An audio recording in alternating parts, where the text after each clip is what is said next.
Wanga guliyo mukakadde kamu emitwalo 4 era nga bano bava mu nsi ez'enjawulo n'okusingira ddala mu mawanga agatuliraanye omuli Congo, South Sudan n'endala.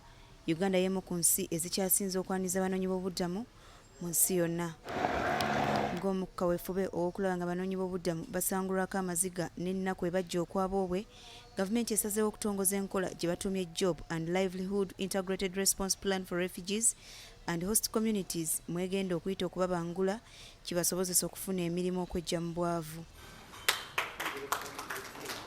Bw'abadde atongoza enteekateeka eno, omumyuka owookubiri wa minisita Moses Ali ategeezezza nti embeera y'okunoonya obuddamu yali agibaddemu, kale ng'amanyi kye kitegeeza singa abantu bano babeera tebafiiriddwako. People today, the refugees are not going to die permanently. The refugees, no.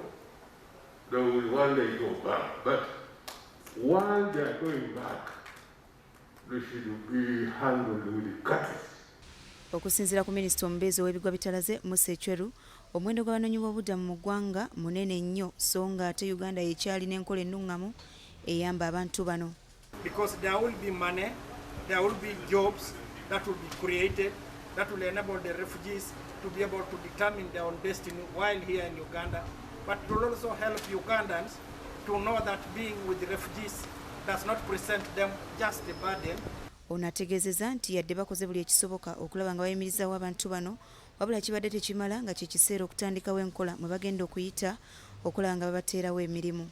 We will continue to lobby for other partners to come and make interventions to support what has already been committed.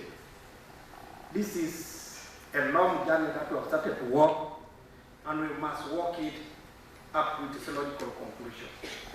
David Kibenge, omuwandiisi mu minisitule y'ekikula ky'abantu, alambuludde ebimu ku ebyo ebisoomooza abanoonyi b'obuddamu bye bayitamu. Considerable pressure on land and other natural resources and increases the risk of conflict between refugees and the host communities. One relies on a variety of social protection services from mainly the international community. N'abamu ku bakungu okuva mu bitongole ebigabirizi by'obuyambi baliko be bannyonnyodde ku nteekateeka eno.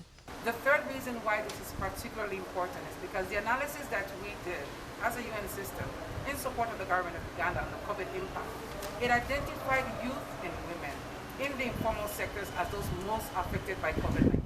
And together we've been able to reprioritize with some measure of success jobs and livelihood through new activities like mask making, like other things, you know.